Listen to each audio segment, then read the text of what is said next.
Welcome to JH. In this tutorial, I will demonstrate how to delete a Microsoft Loop component.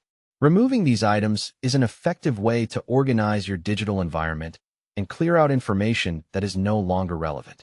First, visit the Microsoft Loop website. Once there, you must log into your account. Find the Sign In button and click it. When prompted, enter your email and password accurately and select Next to move forward. This brings you into your Microsoft Loop dashboard, where all your workspaces and pages are managed. Once logged in, navigate to your specific workspace. This dashboard acts as your main control panel where components like text blocks, agendas, tables, and task lists are stored. If you have several workspaces, go to the one containing the loop component you want to remove. After finding the correct workspace, open the specific page that holds the component. Microsoft Loop uses these pages to help you stay organized, and each one can hold many different elements.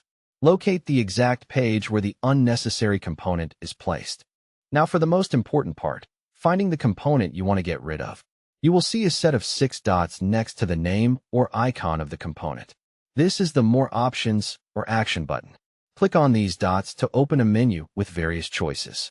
This convenient feature allows you to change components without navigating through extra settings. From the menu that appears, find and click on the Delete option.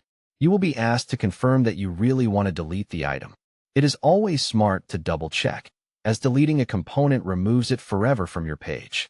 If you are certain, go ahead and confirm the deletion. Just like that, the component is gone.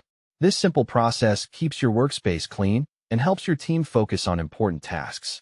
Remember that being able to edit, add, or delete components in Microsoft Loop gives you the flexibility to manage projects efficiently.